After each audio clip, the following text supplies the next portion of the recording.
Dr. Velthar stared at the data streams flowing across his terminal and felt his stomach acid churn. 3 full cycles of research had led to this moment, and every single piece of information made his conclusion more terrifying. The blue-green planet spinning lazily on his main screen looked peaceful enough from this distance, but the readings told a very different story.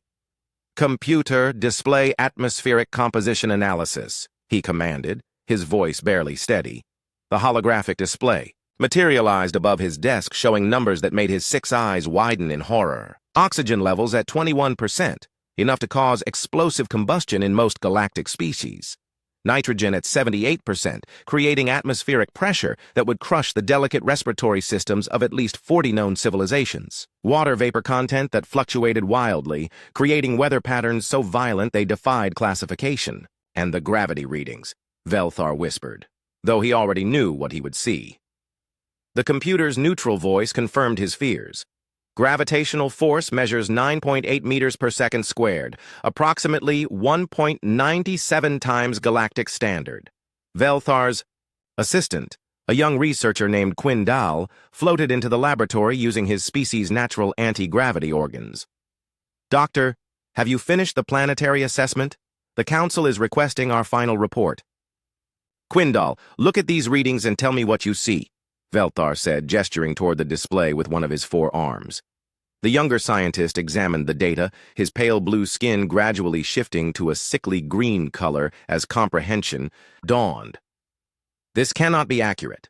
These readings would indicate a world so hostile that no intelligent life could possibly evolve there." "Continue reading," Velthar instructed grimly. Quindal's tentacles trembled as he accessed the biological survey data. Predatory species measuring up to 30 meters in length roaming the oceans. Land-based carnivores capable of generating bite forces exceeding 12,000 pounds per square inch. Microscopic organisms that can cause fatal infections within days. Plant life that produces toxins deadly to most known species. Keep going. Tectonic activity that regularly reshapes continental masses. Volcanic eruptions that can alter global weather patterns. Electromagnetic storms that would disable most spacecraft. Temperature variations from -40 to +50 degrees Celsius across different regions. Quindal's voice grew smaller with each revelation. "And now, read the most disturbing finding." Quindal's eyes found the final section of the report, and his skin turned completely white. "Intelligent bipedal species, designation humans, population approximately 8 billion individuals successfully inhabiting all continental landmasses, including polar regions and high-altitude zones previously thought uninhabitable." Velthar nodded slowly. "They not only survive on this nightmare world, they thrive. They have built massive settlements, developed advanced technologies, and somehow managed to populate nearly every available surface area of their planet." "But how is that possible?" Quindal asked, his voice barely a whisper. "The gravitational force alone should prevent any species from developing beyond basic crawling movements. The atmospheric composition should cause immediate respiratory failure. The predators should have eliminated any chance of civilization developing." "I have spent 3 cycles trying to answer that question," Velthar replied, turning to face his assistant. "The only conclusion I can reach is that these humans must be the most dangerous species in the galaxy. They have conquered a world that would kill any of us within minutes of exposure." Velthar pulled up another display showing human settlements. Massive structures of metal and stone reached toward the sky, some spanning hundreds of kilometers. Flying vehicles moved through the toxic atmosphere as if it posed no threat. Millions of humans moved through these settlements daily, apparently unaware that they were living in conditions that would be classified as a maximum security containment facility by galactic standards. "Look at their transportation systems," Velthar pointed out. "They travel across their planet's surface at speeds that would be fatal to most species, even in protective gear. They operate vessels on their oceans, despite the presence of massive predatory creatures. They have even developed flying machines that can navigate through their violent atmospheric conditions." Quindal studied the images of human cities with growing amazement and terror. "Doctor, some of these settlements are built directly adjacent to volcanic zones. Others appear to be constructed in areas with extreme temperature variations. How do they survive?" "That is what concerns me most," Velthar said, his voice heavy with worry. They do not merely survive, they appear to enjoy these conditions. Our long-range observations have recorded humans engaging in recreational activities that would be considered torture methods by galactic standards. He pulled up a series of recordings that had been captured by their deep space monitoring equipment. The images showed humans voluntarily exposing themselves to intense solar radiation while lying motionless for extended periods. Other recordings showed humans deliberately entering bodies of water filled with dangerous creatures, apparently for enjoyment. Most disturbing of all were the images of humans climbing the sheer faces of massive rock formations, hundreds of meters above the ground, with minimal safety equipment. They seek out danger, Velthar continued.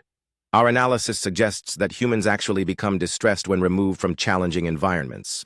They appear to require constant stimulation from their hostile world to maintain psychological health. Quindal was now floating closer to the ceiling, his species' natural fear response kicking in. Doctor, if these humans are so adapted to extreme conditions, what would happen if they ever left their world? What if they encountered other species? Velthar had been dreading this question, but it was central to his final recommendation.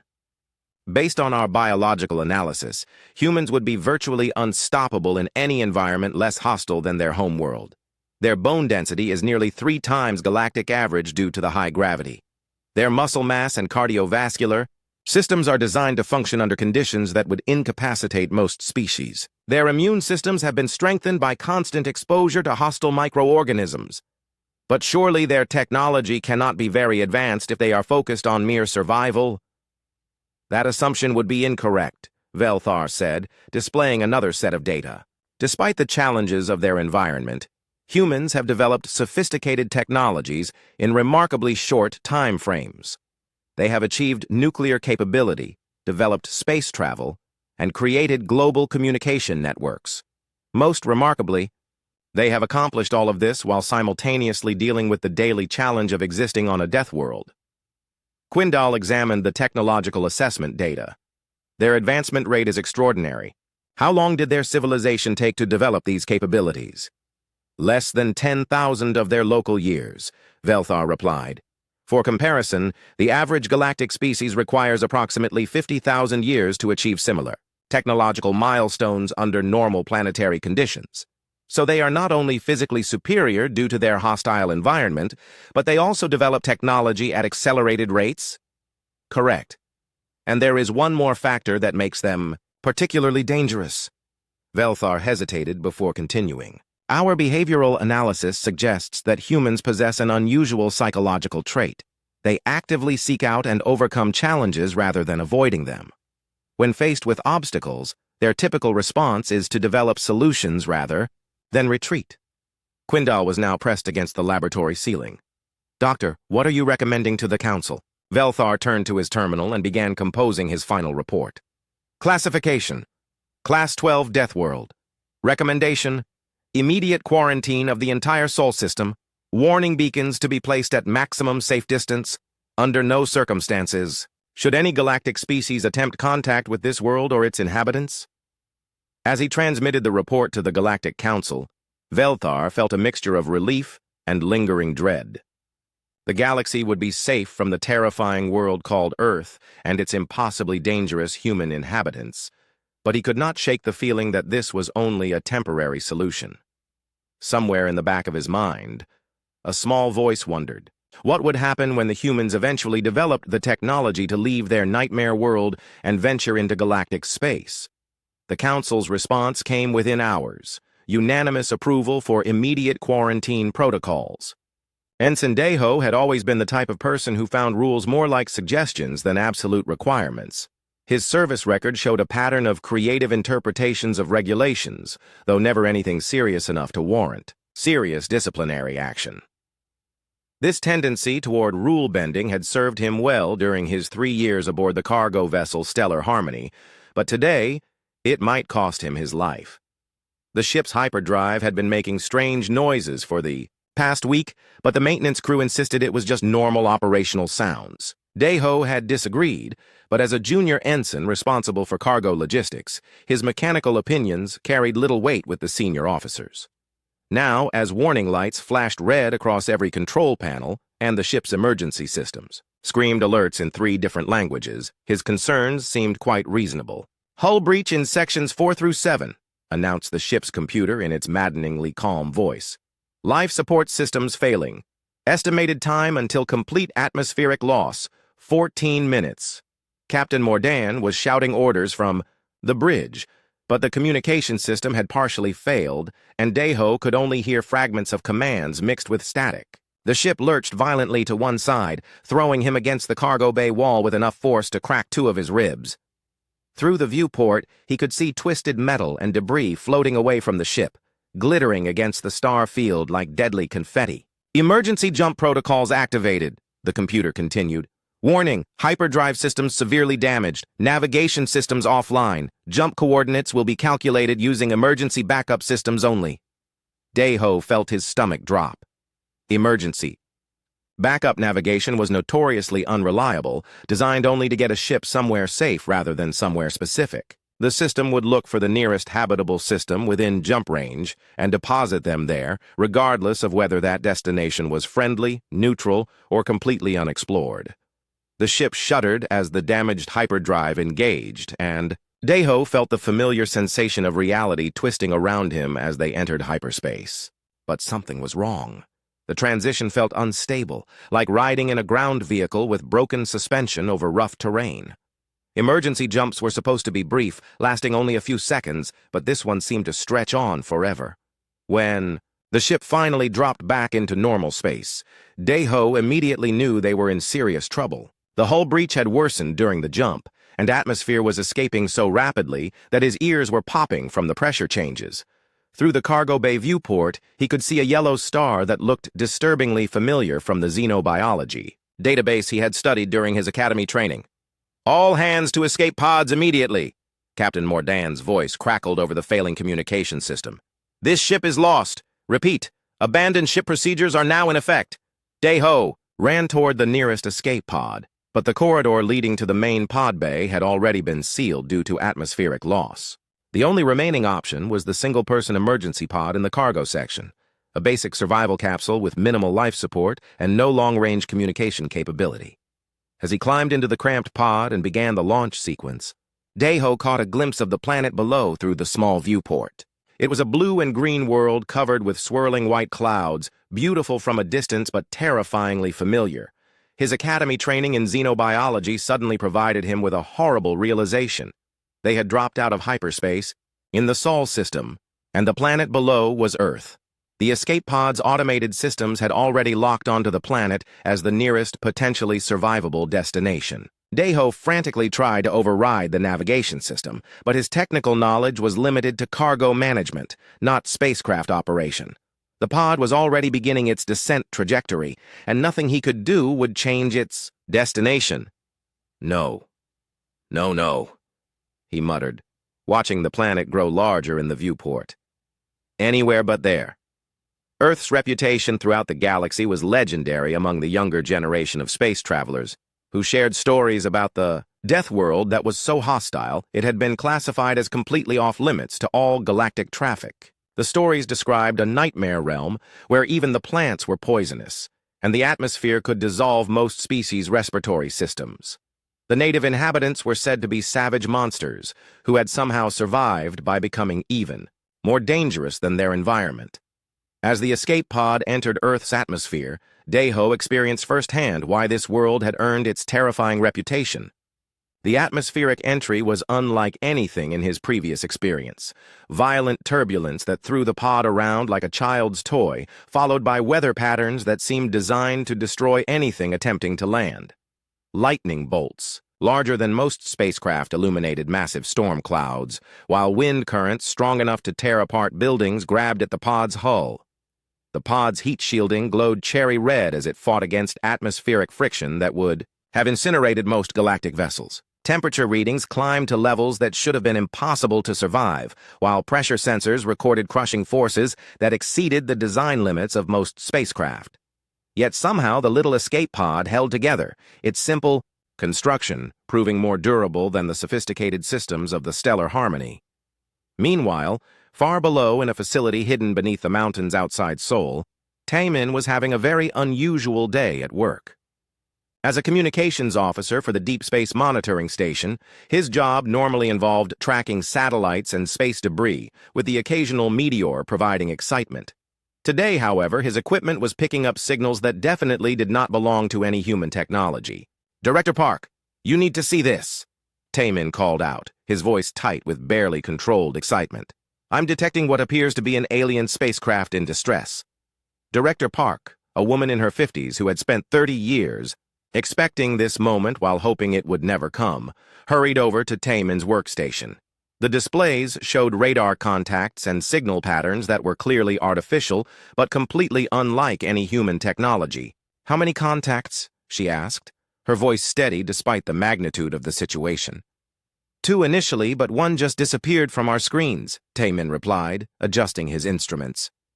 "The remaining contact appears to be much smaller and is definitely heading for our atmosphere." Director Park made a decision that would change everything. "Alert all rescue services in the projected impact zone. If that thing is carrying survivors, they're about to face conditions they probably cannot imagine surviving." The escape pod's final descent took it over the Korean peninsula just as the sun was setting.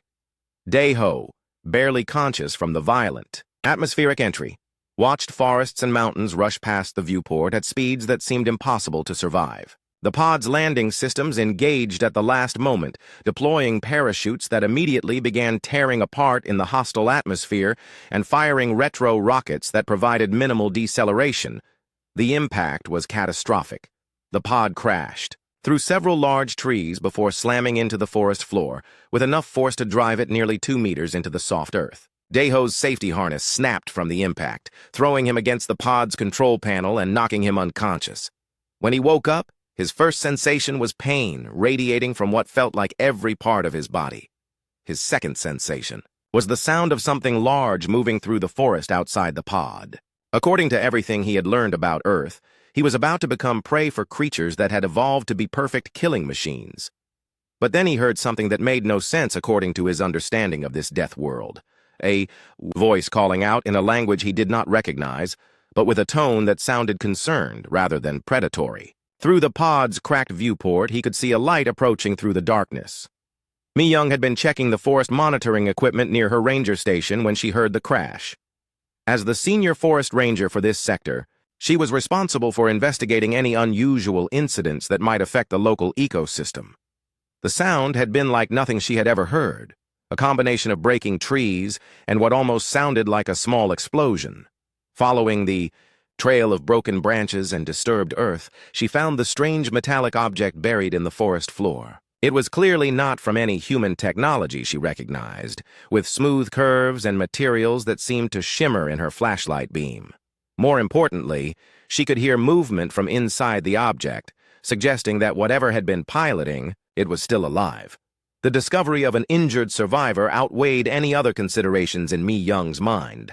Whether this was some kind of experimental aircraft or something else entirely, her immediate priority was providing medical assistance to whoever was trapped inside. The first thing Daeho noticed when Mi-young managed to pry open his escape pod was that she was not trying to kill him. This simple observation contradicted everything he had been taught about Earth and its inhabitants.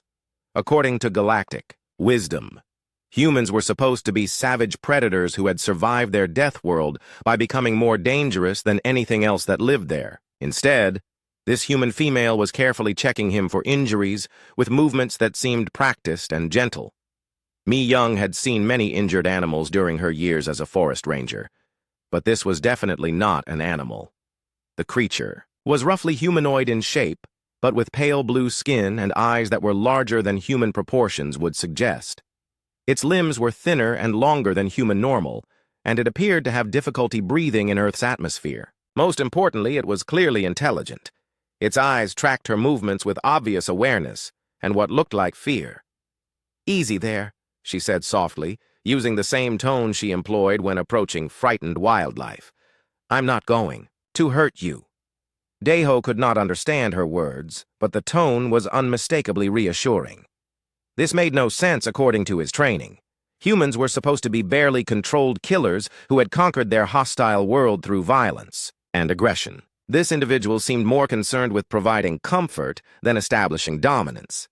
Mi-young carefully helped him out of the damaged pod, noting that he seemed to be having trouble with the gravity. She had dealt with injured climbers who had fallen from significant heights, and his movements suggested similar difficulties with coordination and balance. Whatever this creature was, it clearly came from somewhere with much lighter gravity than Earth. Getting him back to her cabin proved challenging since he could barely walk in Earth's gravitational field. Mi-young ended up fashioning a simple stretcher from branches and her emergency tarp, then spent the better part of 2 hours carefully transporting him through the forest. During the journey, she noticed that he seemed amazed by things that were perfectly normal to her: the sound of wind through trees, the calls of nocturnal birds, even the feeling of natural air movement. The cabin where Mi-young lived and worked was small but well-equipped for medical emergencies. As part of her ranger training, she had learned basic first aid and emergency medical procedures for dealing with injured hikers and climbers. She carefully examined her unusual patient, noting that while his physiology was different from human, the basic principles of trauma care seemed to apply.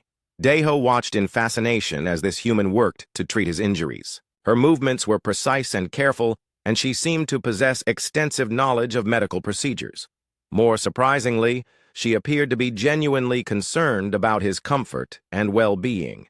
She provided him with soft materials to rest, adjusted the cabin's temperature when she noticed he seemed cold, and offered him various foods and liquids until she found something he could safely consume. Over the following days, as his injuries began to heal, Daeho started to observe the daily routine of his rescuer. Mi-young spent her time monitoring the health of the forest around the cabin, using sophisticated instruments to track weather patterns, animal populations, and plant growth. Rather than exploiting or destroying the environment around her, she seemed to be acting as its guardian and protector. This observation became even more puzzling when Mi-young received reports of a family of small mammals whose den had been flooded by recent rains.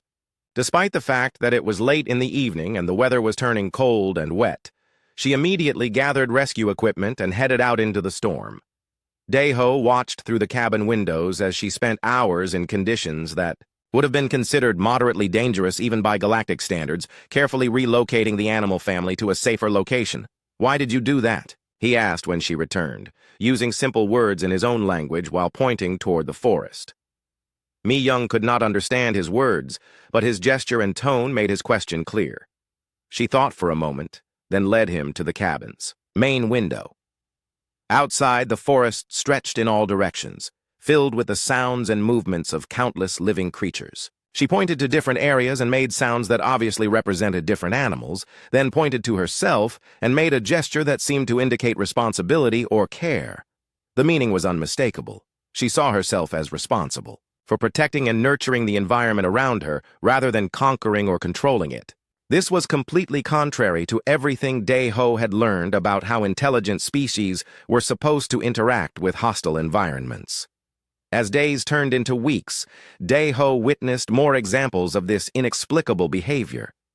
When Han-Sol, the local veterinarian, visited to check on some injured wildlife, Daeho watched him work for hours to save the life of a deer that had been hit by a vehicle. The amount of time, effort, and resources devoted to helping a single animal seemed incomprehensible from a survival perspective. Even more confusing was an incident involving Su-jin, a teacher from the nearby town who brought a group of young humans to visit the forest. Instead of teaching them how to kill or dominate the creatures they encountered, she patiently explained the relationships between different plants and animals, emphasizing the importance of balance and mutual dependence. The young humans showed genuine excitement and curiosity about even the smallest insects and plants. "They are learning to care for the world around them," Mi-young explained when she noticed Daeho's confusion, using simple gestures and pictures to communicate her meaning. This concept was revolutionary to Daeho. In galactic society, education focused on how to control and manipulate the environment to serve intelligent needs. The idea of teaching young individuals to work with their environment rather than against it was unprecedented in his experience. The breakthrough in understanding came when Daeho finally learned enough of the human language to ask the question that had been troubling him since his arrival. He had been practicing with a basic language learning program that Mi Young had found, and after several weeks he could construct simple sentences. "Your world is very dangerous," he said slowly, choosing his words carefully. "How do you live? Here without fighting it all the time?" Mi Young smiled at his question. "We do not fight our world," she replied, speaking slowly so he could understand. "We live with it. We learn how it works, and we find ways to work with it too." "But the storms, the earthquakes, the dangerous animals," Daeho protested. "How do you survive all these threats?" "They are not threats if you understand them," Mi Young explained. "Storms bring water that plants need to grow. Earthquakes remind us to build our homes in smart ways. Animals are dangerous only if you do not. Respect them. Everything has its place and purpose." She led him outside and pointed to a large tree that had obviously been struck by lightning at some point in the past. Rather than dying, the tree had grown around the damage, incorporating the scar into its structure and continuing to thrive. "This tree did not fight the lightning," she said. "It accepted the damage and found a way to keep growing. That is how we live on Earth." Daeho stared at the tree, his mind struggling to process this completely different way of thinking about survival. In galactic society, survival meant avoiding or overcoming challenges. For humans, it seemed to mean finding harmony within those challenges. "Your people think Earth is a death world," Mi Young said, having learned something about galactic perspectives from their conversations. "But death is part of life. We do not fear it. We respect it. The same fire that can kill can also provide warmth and light. The same water that can drown can also sustain all living things. Everything depends on understanding, not on winning." As the weeks passed and Daeho grew stronger, he began to appreciate the subtle complexity of human civilization. Their cities were built to flex with earthquakes rather than resist them rigidly. Their agriculture worked with natural cycles rather than attempting to override them completely. Their technology was designed to complement natural processes rather than replace them entirely. Most remarkably, humans seemed to derive genuine pleasure from living in harmony with their challenging environment. They celebrated the changing seasons, found beauty in storms, and took pride in successfully navigating the natural challenges their world presented. Rather than seeing their environment as an enemy to be defeated, they saw it as a partner in an ongoing dance of mutual adaptation. When Daeho was finally ready to attempt contact with the galactic authorities, he faced a decision that would change everything he believed about survival, intelligence, and what it meant to be truly alive in the universe. The repair of Daeho's communication equipment became a project that brought together the best of both human and alien technology. Jae-woo, the engineer who had volunteered to help, approached the damaged alien hardware with the same patient curiosity that seemed to characterize all human interactions with complex challenges. Rather than trying to force the equipment to work according to human principles, he spent days studying how it was designed to function before attempting any repairs. "Your people build things very differently than we do," Jae-woo observed as he carefully examined the crystalline components that formed the core of the communication system. "Our technology tries to be stronger than the problems it faces. Your technology seems designed to work around problems instead." Daeho found this observation fascinating because it reflected exactly what he had learned about human philosophy during his time on Earth. "Your way of building things matches how you live," he replied, his human language skills now good enough for complex conversations. "You make things that bend instead of break." The repair process took several months, partly because the equipment had been severely damaged in the crash, but mostly because Jae-woo insisted on understanding every component before attempting to fix it. His approach reminded Daeho of how Mi Young studied the forest ecosystem, with patience, respect, and a genuine desire to comprehend rather than simply control. During this time, Daeho continued to explore human society and culture. His language skills improved rapidly, allowing him to engage in deeper conversations with the humans he encountered. Each interaction revealed new aspects of the fundamental misunderstanding his people had developed about Earth and its inhabitants. The revelation became complete during a conversation with Bo-ram, an elderly philosopher who lived in Seoul and had heard about the unusual visitor staying with Mi Young. Bo-ram had spent his entire life studying the relationship between consciousness and environment, and he was fascinated by the opportunity to discuss these concepts with someone from a completely different world. "Tell me about how your people understand survival," Boram requested during one of their long conversations in a quiet cafe overlooking the Han River. Daeho thought carefully before answering. "For us, survival means control. We identify threats and dangers, then we develop ways to eliminate or avoid them. We build environments that are safe and predictable. We remove uncertainty whenever possible." Boram nodded thoughtfully. "And how well does this approach work for your people?" "Very well," Daeho replied. "Most of our worlds are completely safe. There are no dangerous animals, no violent weather, no unpredictable natural events. Everything is controlled and managed." "But are your people happy?" Boram asked. "Do they feel truly alive?" This question caught Daeho off guard. Happiness and feeling alive were not concepts that figured prominently in galactic discussions of survival and civilization. "I am not sure I understand what you mean." Boram gestured toward the window, where they could see people walking along the river, despite the fact that it was raining. Some were hurrying to get out of the weather, but others seemed to be enjoying the experience of water falling from the sky. "Look at those people. They could stay inside where it is dry and safe, but many of them choose to be out in the rain. Why do you think that is?" Daeho watched the scene with growing comprehension. "Because they find meaning in experiencing the challenge?" "Exactly," Boram said with a smile. "We have learned that life without challenge, without uncertainty, without the possibility of failure or danger, is not really life at all. It is just existence." This conversation led Daeho to reconsider everything he thought he understood about intelligence and civilization. In galactic society, the measure of a successful species was how completely they had eliminated natural challenges from their environment. The most advanced civilizations lived in completely artificial environments where every variable was controlled and every outcome was predictable. But humans had taken a different path entirely. Instead of eliminating challenges, they had learned to find meaning and purpose within those challenges. They had developed technologies and social systems that allowed them to thrive in their dangerous environment without removing the danger entirely. "Your people see death in our world because you fear it," Boram explained during another conversation. "We see life because we embrace it. The possibility of death makes every moment of life precious. The existence of danger makes safety meaningful. The presence of chaos makes order beautiful." As Daeho continued to explore human culture, he discovered that this philosophy was reflected in every aspect of their civilization. Human art celebrated the beauty found in natural chaos, paintings of storms, music that captured the rhythm of ocean waves, literature that explored the meaning found in struggle and loss.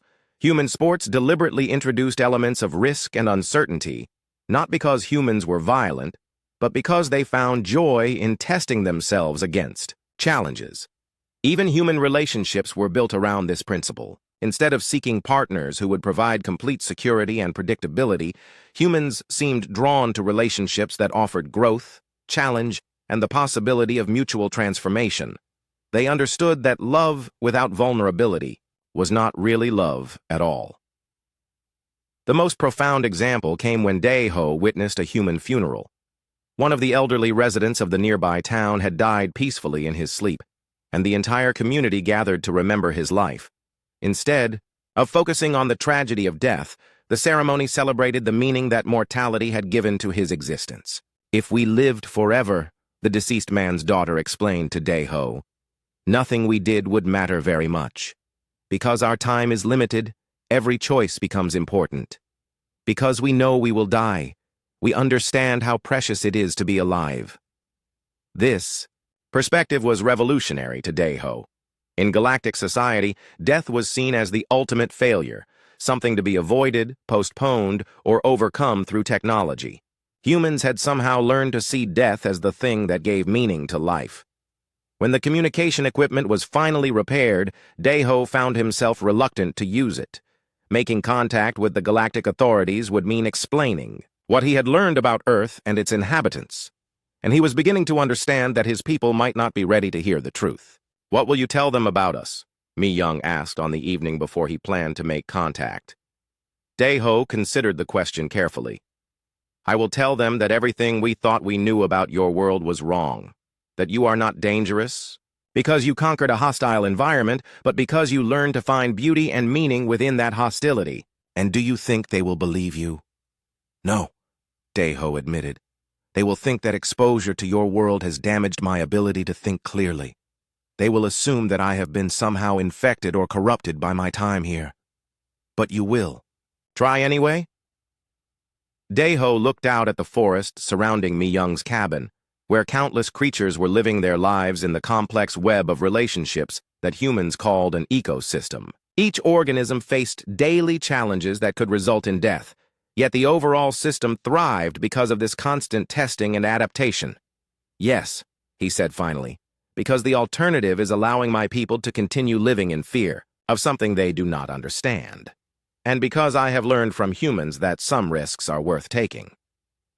The next morning, as Dae-ho prepared to activate the communication equipment and contact the Galactic Council, he realized that he was about to face the same choice that humans faced every day on their challenging world. He could choose safety by telling the authorities what they wanted to hear, or he could choose meaning by telling them the truth that might transform everything. Looking at the forest around him, where every tree had learned to dance with the wind rather than resist it, Dae-ho made his choice. The response from the Galactic Council to Dae-ho's initial transmission was exactly what he had expected. Dr. Velthar himself led the emergency response team that arrived in the Sol system within days of receiving the signal. Their ship maintained a safe distance from Earth while they attempted to understand what had happened to the missing ensign. Ensign Dae-ho, this is Dr. Velthar of the Galactic Council Science Division, came the familiar voice through the communication system. We have received your transmission and are prepared to extract you immediately. Please confirm your current status and location. Dae-ho looked around Mi Young's cabin, where he had spent the past several months learning to see the universe from a completely different perspective. Through the windows, he could see the forest that had once terrified him, but now seemed like a complex and beautiful community of interconnected life. Dr. Velthar, I am unharmed and in no immediate danger, he replied. However, I need to report that our classification of this world is fundamentally incorrect. There was a long pause before the response came. Ensign, you have been exposed to a Class 12 Deathworld for an extended period. It is likely that your judgment has been compromised by the extreme stress of survival. We will discuss your experiences once you are safely aboard our vessel. Doctor, I understand your concern, but I am thinking clearly, Dae-ho insisted.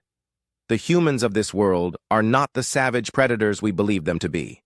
They have developed a form of civilization that works with their environment rather than against it. Another pause, longer this time. Ensign, please describe your current situation. Are you being held captive by the native inhabitants? Dae-ho almost laughed at the question. No, Doctor. I am being cared for by a human named Mi Young who rescued me from my crashed escape pod. She has provided medical treatment, shelter, and food for months without asking for anything in return. That is impossible. Dr. Velthar's voice carried clear disbelief. Our research clearly indicates that humans are apex predators who have survived by becoming more dangerous than their environment. They could not have developed altruistic behaviors. Dr. Velthar, everything in our research was based on observations from a distance, Dae-ho explained patiently. We interpreted their adaptations to their environment as evidence of aggression and violence, but we were wrong. They have learned to live in harmony with challenges that we cannot even imagine facing.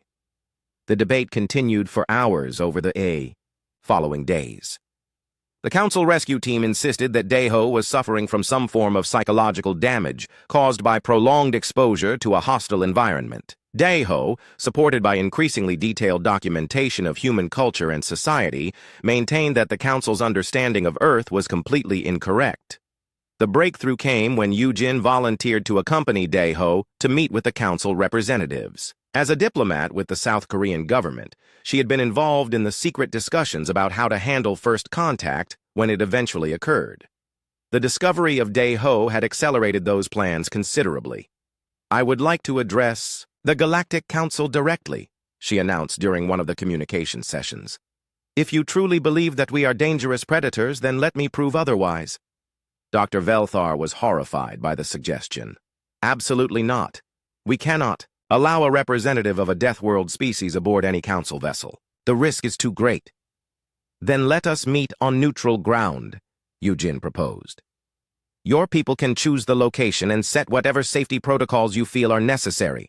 But if you want to understand the truth about Earth and its inhabitants, you need to see us as we actually are, not as your fears imagine us to be. After extensive debate among the council members, they agreed to a meeting at a space station in the outer system, far from Earth but close enough for regular communication. The station would be equipped with every possible safety measure, and Eugene would be accompanied by a small team of human representatives. The preparation for this meeting took weeks. Eugene worked with linguists and cultural experts to develop presentation materials that could communicate human philosophy and civilization to alien minds. Meanwhile, the council prepared containment facilities and security measures appropriate for handling what they still believed to be the most dangerous species in the galaxy. When the meeting finally took place, the contrast between expectations and reality was immediately obvious. The council representatives arrived in full protective gear, prepared to deal with savage killers who had somehow learned to use diplomatic language. Instead, they found Eugene and her team approaching each interaction with curiosity, respect, and genuine interest in understanding different perspectives. Honored council members, Eugene began her formal address. We understand that you have classified our world as hostile and our species as dangerous. We are here to show you that danger and hostility are matters of perspective. She activated a holographic display showing images of Earth that the council had never seen. Not the violent storms and predatory creatures that had dominated their research, but the intricate ecosystems and cooperative relationships that made life on the planet possible. You see storms and earthquakes as threats, she continued. We see them as the forces that create the conditions for life to flourish. You see our predators as killing machines, but we see them as essential partners in maintaining the balance that allows all species to thrive. Councilmember Zithrake, one of the most skeptical voices in the assembly, interrupted with a challenge that had been prepared in advance. Your world kills without mercy. How can you call such a place beautiful? Eugene had anticipated this question, and her response had been carefully crafted to address the fundamental misunderstanding between the two civilizations. Beauty is not the absence of danger, honored counselor. Beauty is finding harmony within, complexity, growth within challenge, and hope within uncertainty. She paused to let this concept settle before continuing. We do not see death in our world. We see the conditions that make life precious and worth protecting. Every day on Earth is a gift because we understand how easily it could be taken away. Every relationship matters because we know it will not last forever. Every achievement has meaning because we earned it by overcoming real challenges. The council chamber fell silent as the implications of her words sank in. Dr. Velthar, who had spent years studying Earth from a distance, found himself reconsidering every assumption he had made about survival and civilization. Are you saying, he asked slowly, that your people have chosen to remain in a dangerous environment because it gives meaning to your existence? We are saying that danger and safety are not opposites, Eugene replied. They are partners in the dance of life. Remove all danger, and you remove the possibility of growth. Eliminate all challenges, and you eliminate the opportunity for meaning. Over the following days, Eugene and her team demonstrated human philosophy through examples that the council members could understand. They showed how human technology worked, with natural processes rather than replacing them. They explained how human art found beauty in chaos and meaning in struggle. They described how human relationships were strengthened by vulnerability rather than weakened by it. Most importantly, they addressed the council's deepest fear. What would happen if humans ever left their world and encountered other species? The answer was not conquest or domination, but rather the same curiosity and desire for partnership that had characterized their relationship with their own environment. We do not seek to conquer other worlds, Eugene explained. We seek to understand them. We do not want to eliminate challenges. We want to learn from them. We have spent thousands of years learning to live in harmony with our own world. Now we would like the opportunity to learn how to live in harmony with yours. The final vote was closer than anyone had expected, but the result represented a complete transformation in galactic thinking. Earth would be reclassified from a Class 12 death world to a Class 3 ecological sanctuary. A world to be studied, respected, and carefully approached by those seeking to understand a different way of living. More significantly, humans would be invited to join the Galactic Council as the first species ever admitted, not because they had conquered their world, but because they had learned to live within it. Their perspective on survival, meaning, and the relationship between danger and beauty would bring new insights to civilizations that had forgotten what it meant to truly be alive. 6 months later, as the first cultural exchange programs began, between Earth and the galactic community, Yu Jin often reflected on the irony of the situation. The galaxy had feared humans because they saw them as predators who had survived by becoming more dangerous than their environment. In reality, humans had survived by becoming more alive than any species the galaxy had ever encountered.